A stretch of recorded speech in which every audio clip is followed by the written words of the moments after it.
নমস্কার, দেখছেন talk to Bangla. আমি অভিষেক রয়েছে আপনাদের সাথে। এই মুহূর্তে যে খবর নিয়ে উপস্থিত হয়েছি, নতুন দল এলো পশ্চিমবঙ্গে এবং নতুন দল এই মুহূর্তে কোথাও গিয়ে সম্পূর্ণ তৈরি হলো হুমায়ুন কবিরের হাত ধরে। আপনারা জানেন তৃণমূল কংগ্রেসের বহিষ্কৃত এমএলএ এই মুহূর্তে নতুন দল আজকে খোলার কথা ছিল, আজকে 22শে ডিসেম্বর, এবং তিনি প্রথমে বলেছিলেন যে 6ই ডিসেম্বর তিনি বাবরি মসজিদের শিলান্যাস করবেন, সেই মতন তিনি সেটা করেও ছিলেন এবং তার পরবর্তীতে আজ 22শে ডিসেম্বর তিনি তার নতুন দল ঘোষণা করবেন এবং পূর্ব পরিকল্পনা মাফিক বেলডাঙ্গায় মির্জাপুরে একটি গ্রাউন্ডের ওপর তিনি তার নতুন দল ঘোষণা করলেন। শুধু তাই নয়, সেখান থেকে 2026-এর প্রার্থী তালিকা, 8খানা কেন্দ্রের প্রার্থী তালিকা, সেটাও তিনি ঘোষণা করে দিলেন এবং নিজেও তিনি সেই নতুন দল থেকে লড়বেন। নতুন দলের নাম জনতা উন্নয়ন পার্টি, যে ইউপি হুমায়ুন কবিরের নতুন দল, এবং সেই সম্বন্ধে সামগ্রিক বিস্তারিত ব্যাখ্যা করব। কাকে কাকে কি বললেন, একই মঞ্চ থেকে মমতা বন্দ্যোপাধ্যায় এবং শুভেন্দু অধিকারী দুজনকেই একদম সরাসরি তিনি তীরবিদ্ধ করলেন এবং বিভিন্ন প্রেক্ষিতে সেগুলো করলেন, সমস্তটা বলবো আপনাদের। তার আগে অবশ্যই টক টু বাংলা ইউটিউব চ্যানেলটিকে সাবস্ক্রাইব করুন, এই ভিডিও দেখুন শেষ অবধি স্কিপ না করে। এই মুহূর্তে হুমায়ুন কবির অত্যন্ত বর্ণময় চরিত্র। তিনি সারা জীবন ধরেই তিনি কংগ্রেস করে এসেছেন মূলত, কিন্তু তার পরবর্তীতে অধীর চৌধুরীর এই ছায়া সঙ্গী এককালীন তিনি 2012 সালে কংগ্রেস ছেড়ে দেন। তার পরবর্তীতে তৃণমূল কংগ্রেসে আসেন। তৃণমূল কংগ্রেসে এসে তিনি এমএলএ হন এবং এমএলএ হওয়ার পর 2016 সাল নাগাদ তাকে আবারও তৃণমূল কংগ্রেস বহিষ্কার করে এবং তার পরবর্তীতে তিনি আবারও কংগ্রেসে ফেরত যান। কংগ্রেস থেকে তারপর 2019 সালে যখন বিজেপির পালে হাওয়া ছিল, সেই বিজেপির পালে হাওয়ায় তিনি 2019 সালে আবারও বিজেপি জয়েন করেন এবং সেখান থেকে টিকিট পান, বিজেপির টিকিট পান এবং বিজেপির টিকিট পেয়ে তিনি দাঁড়ান এবং হেরে যান। তার পরবর্তীতে 2021 সালে আবার তার প্রত্যাবর্তন তৃণমূলে এবং তৃণমূলে প্রত্যাবর্তন করে তার পরবর্তীতে তিনি 2021 থেকে 2025 সাল পর্যন্ত ছিলেন তৃণমূল কংগ্রেসের ভরতপুরের বিধায়ক এবং সেই বিধায়ক পদে তিনি এখনো অব্যাহতি দেননি।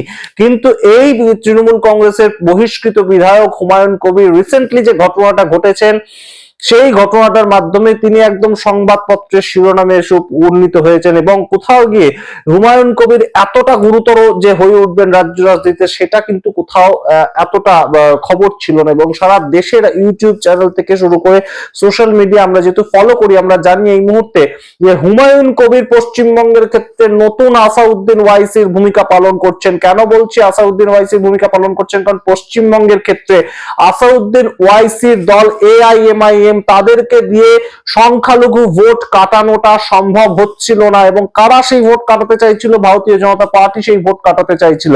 তার কারণ পশ্চিমবঙ্গের ক্ষেত্রে প্রায় 35% ভোট, তার কাছাকাছি সম্পূর্ণ সংখ্যালঘু ভোটটা তৃণমূল কংগ্রেস পেয়ে যাচ্ছিল। এর আগে যেটা বামেদের কুক্ষিগত ভোট ছিল, এবং সেই জায়গা থেকে নওশাদ সিদ্দিকী তার নতুন দল নিয়ে এসেছে, কিন্তু তৃণমূল কংগ্রেসের ভোটে কখনোই শীত কাটতে পারছিল না ভারতীয় জনতা পার্টি এবং মূলত সংখ্যালঘু ভোটের ক্ষেত্রে।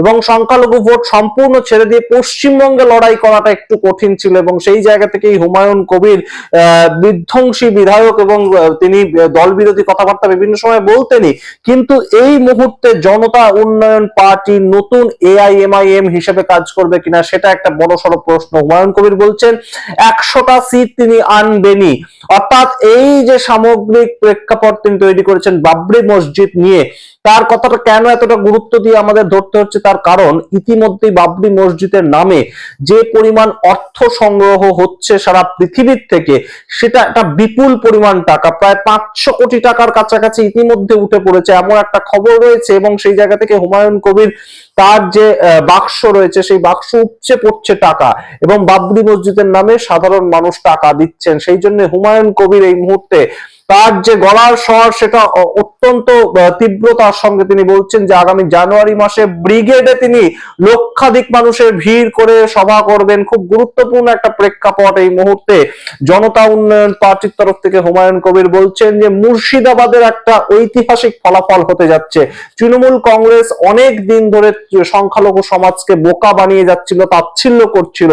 এই ক্ষেত্রে উল্লেখ করেন তিনি ওয়াকফ অ্যামেন্ডমেন্ট বিল সংক্রান্ত বিষয়ে মমতা বন্দ্যোপাধ্যায়ের অবস্থান। মমতা বন্দ্যোপাধ্যায় বলেছিলেন যে জীবন থাকতে ওয়াকফ অ্যামেন্ডমেন্ট বিলটাকে আমরা লাগু হতে দেব না, কিন্তু তার পরবর্তীতে সেই ওয়াকফ অ্যামেন্ডমেন্ট বিলটাকে কোথাও গিয়ে আন্ডার দ্য টেবিল সাপোর্ট করতে হয়, এমন অভিযোগ করছেন হুমায়ুন কবির। অন্যদিকে বঙ্গের যে নেতা শুভেন্দু অধিকারী, তার বিরুদ্ধে শর্ট চড়িয়েছেন সেই জায়গাটা তাহলে আপনাদের প্রশ্ন থাকতে পারে যে বিজেপি যদি এই সামগ্রিকভাবে হুমায়ুন কবিরকে কাজে লাগায় তাদের ভোট কাটানোর জন্য, সংখ্যালঘু ভোট কাটানোর জন্য, তাহলে সংখ্যালঘু নেতা হুমায়ুন কবির তিনি হঠাৎ করে শুভেন্দু অধিকারীর সম্বন্ধে কথা বলবেন কেন? তার কারণটাও কিন্তু সংখ্যালঘু অ্যাসপেক্ট। আপনাদের বুঝিয়ে বলি, শুভেন্দু অধিকারী এককালীন সময় হঠাৎ করে বলে বসেছিলেন একদম বিধানসভার বাইরে থেকে যে সংখ্যালঘু বিধায়কদের আগামী 26 সাল আসার পরবর্তীতে একদম রাস্তায় ছুড়ে ফেলে দেবেন। এই যে কথা, তৎকালীন সময় হুমায়ুন কবির তার বিরোধিতা করেছিলেন তৃণমূলে থাকাকালীন অবস্থাতেও, এখনো তিনি একই কথা বলছেন। সংখ্যালঘু সম্প্রদায়ের মানুষকে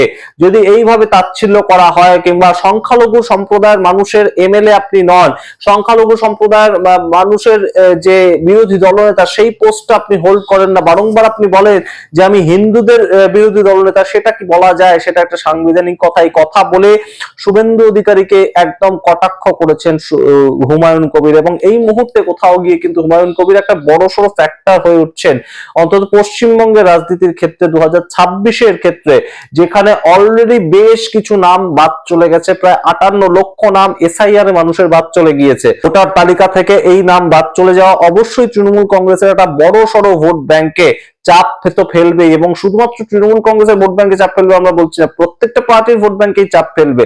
58 লক্ষ মানুষের নাম বাদ চলে গিয়েছে, তার পরবর্তীতে সংখ্যালঘু ভোট, সেইটা তৃণমূল কংগ্রেসের অন্যতম একটা শক্তি। সেই সংখ্যালঘু ভোটটাতেও যদি হুমায়ুন কবির এইভাবে হাত বসায়, এবং তার যে মূল জায়গাটা হচ্ছে মুর্শিদাবাদ, মালদা, এই ধরনের জায়গাগুলো, এই যে বেল্টটা সম্পূর্ণ সংখ্যালঘু বেল্ট মূলত, সেখানে 70% 80% মানুষ সংখ্যালঘু মানুষ, এবং সেই জায়গাটা যদি সত্যি হুমায়ুন কবির হাতে ক্যাপচার করে রাখতে পারেন, তাহলে অবশ্যই কিন্তু প্রায় 20 থেকে 25টা সিট সংখ্যালঘু সিট সেইটুকুনি জায়গার মধ্যে রয়েছে। এই যে মুর্শিদাবাদ এবং মালদা, এইটুকুনি জায়গার মধ্যে 20 থেকে 25 বা 30টা মতন সিট রয়েছে, সেটা নিয়ে কিন্তু তৃণমূল কংগ্রেসকে চাপে পড়তে হবে বইকি। এই বিষয়টাও যদি হুমায়ুন কবির করে ফেলতে পারেন, তার যে বক্তব্যটা রাজনৈতিক বক্তব্য হিসেবে আমরা এতটা গুরুত্ব না দিলেও, যে 100টা সিট তিনি নিয়ে আসবেন, নতুন দল তৈরি করে 100টা সিট নিয়ে আসে, এটা একটা অসম্ভব বিষয়। কিন্তু হুমায়ুন কবিরের কথা, তার আমরা যদি 1/4 ধরি, যে 25% তিনি করে দেখাতে পারবেন, 25টা সিট নিয়ে আসতে পারবেন, তাহলেও কিন্তু তৃণমূল কংগ্রেসের লস হবে, সেটা বিজেপির কোনো লস নেই। কারণ বিজেপির টার্গেটেড ভোটার সংখ্যালঘুরা নয়, বেশ কিছু অবস্থায় সংখ্যালঘুরা ভোট দেয় ভারতীয় জনতা পার্টিকে, তৃণমূল বিরোধিতা করতে গিয়ে সংখ্যালঘুরা বিজেপিকে ভোট দেয়। কিন্তু এই মুহূর্তে পশ্চিমবঙ্গে যে পার্সপেক্টিভে ভোটটা হতে চলেছে, 2026-এর ভোট, অন্তত 2016-র ভোট এরকম ভাবে হয়নি, 2021-এর ভোট এরকম ভাবে হয়নি, খানিকটা হয়েছিল, তবে এতটা তীব্রতা তার ছিল না। যে ধর্মের ভিত্তিতে ভোটের মেরুকরণের রাজনীতি, এটা ছিল না 2021 সালে। 2026 সালে যেভাবে ভোট হতে যাচ্ছে, তাতে কিন্তু অবশ্যই একটা ডিসাইসিভ ক্ষমতা ধরবে হুমায়ুন কবির, তেমনই কিন্তু একটা এই মুহূর্তে খবর। এবং বাম কংগ্রেস, তাদের সঙ্গে যদি হুমায়ুন কবির যুক্ত হয়, শেষ পর্যন্ত আমরা জানি না যে ভোটের রাজনীতিতে কে কার কাছে চলে আসবে, তার কারণ তিনি তার যে দলের নাম রেখেছেন, তিনি কিন্তু জনতা উন্নয়ন পার্টি রেখেছেন। সুতরাং সেই জায়গা থেকে একটা সেকুলার মনোভাব, সেটাও তার মধ্যে রয়েছে। এবং অবশ্যই তার যে সঙ্গে তার মূল বক্তব্যটা সংখ্যালঘুদের উন্নয়ন, তার মূল বক্তব্যটা যে সংখ্যালঘুরা যাতে ডিপ্রাইভ না হয়, সেইটা আমি দেখবো। কিন্তু তিনি তার সঙ্গে উল্লেখ করে দিচ্ছেন, আমি 100 জন যদি প্রার্থী দিই, তার মধ্যে 70 জন হয়তো সংখ্যালঘু থাকবে, 30 জন কিন্তু সংখ্যাগুরু সম্প্রদায়ের মানুষও থাকবে। সুতরাং সেই জায়গা থেকে একটা সেকুলার ভাবাপন্ন মনোভাবাপন্ন শক্তিকে যদি বাম কংগ্রেস কাছে টেনে নেয়, তারা সেটা করতেই পারে। 2021 সালে আমরা দেখেছিলাম যে সদ্য মুক্তিপ্রাপ্ত আইএসএফ তাদের সঙ্গে জোট করেছিল। এখন হুমায়ুন কবির তাদের সঙ্গে, এই জেইউপি পার্টির সঙ্গে যদি বাম কংগ্রেস যুক্ত হয়, তাহলে তো অবশ্যই বেশ খানিকটা শীত কাটবে তৃণমূল কংগ্রেসের ভোট বাক্সের। সেটা আমরা অবশ্যই নজর রাখবো। শেষ পর্যন্ত কি হয় আপনাদের জানাতে থাকবো। তবে আজকে একটা নতুন ঘরানা শুরু করলেন হুমায়ুন কবির। আইএসএফ যেখানে বিশেষ কিছুই করতে পারেনি গত 5 বছর ধরে, নওশাদ সিদ্দিকীর একা আন্দোলন করা ছাড়া আইএসএফ এর তেমন কোনো ভূমিকা নেই, আইএসএফ এর তেমন কোনো প্রেক্ষাপটই তৈরি করতে পারেনি, কোনো নেতাই তারা তৈরি করতে পারেনি। অনেক নেতা রয়েছেন, আমরা জানি, তাদের সঙ্গে যোগাযোগও রয়েছে, কিন্তু হুমায়ুন কবির যেভাবে নিজেকে তুলে আনছেন, সেটা কিন্তু অবশ্যই এই মুহূর্তে অন্যান্য স্টেটের ক্ষেত্রে আসাউদ্দিন ওয়াইসি যে কাজটা করেন, বিরোধীরা যে অভিযোগটা তোলেন যে আসাউদ্দিন ওয়াইসি বিজেপির বি টিম হয়ে কাজ করছে, সেই রকম একটা অভিযোগ কিন্তু এখানেও উঠছে। এবং শুভেন্দু অধিকারী, যার মুখ থেকে আমরা সবসময় হিন্দু হিন্দু এই বিষয়টাকে শুনতে পাই, সেই রাজনীতিটার বিরোধিতাও করছেন শুভেন্দু অধিকারী, রাজনীতির বিরোধিতা করছেন হুমায়ুন কবির।